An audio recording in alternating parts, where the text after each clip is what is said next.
আমি এখানে মাউসের ফাংশন নিয়ে আলোচনা করব।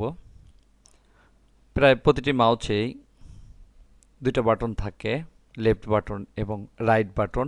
এছাড়াও অন্যান্য বাটন থাকতে পারে, কিন্তু এই দুইটা বাটন সব মাউসেই থাকে। এখানে লেফট বাটনের মাধ্যমে কি কাজ করতে হয় এবং রাইট বাটনের মাধ্যমে কি কাজ করতে হয় সেটা আমি দেখাবো।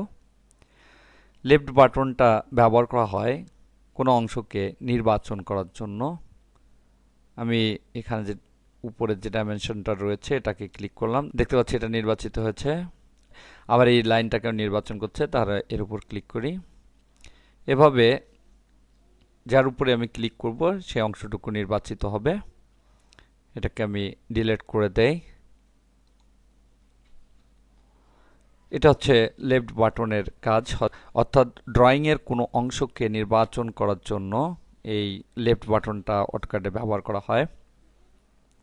এবং রাইট বাটনের ক্ষেত্রে যখন আমি রাইট বাটন প্রেস করব তখন একটা কনটেক্সট সেনসিটিভ মেনু ওপেন হবে।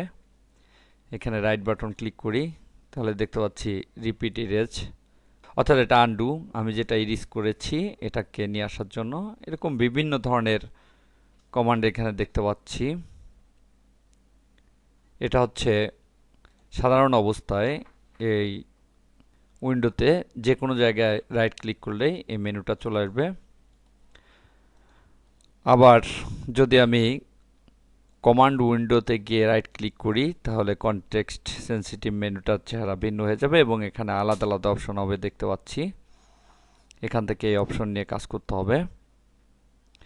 এবং যদি ড্রয়িংয়ের করে একটা অংশকে আমি নির্বাচন করি এবং তারপরে মাউসের রাইট ক্লিক করি তাহলে কনটেক্সট মেনুটা আলাদা হবে। আমি এখানে বৃত্তটাকে নির্বাচন করলাম এবং এর বাইরে গিয়ে মাউসের রাইট ক্লিক করি, তাহলে দেখতে পাচ্ছি এই মেনুটা আলাদা হয়েছে। এভাবে মূল উইন্ডোর যে কোনো জায়গায় ক্লিক করলে, অর্থাৎ কোনোটাই সিলেক্ট না থাকা অবস্থায় রাইট ক্লিক করলে এক ধরনের কনটেক্সট সেনসিটিভ মেনু আসবে। কমান্ড উইন্ডোতে রাইট ক্লিক করলে এক ধরনের কনটেক্সট সেনসিটিভ মেনু আসবে এবং কোনো অংশ নির্বাচন করার পর যদি রাইট ক্লিক করি তাহলে এক ধরনের কনটেক্সট সেনসিটিভ মেনু আসবে। এভাবে মাউসের লেফট এবং রাইট বাটনের মাধ্যমে বিভিন্ন কাজ করতে হয় এই অটোক্যাডে।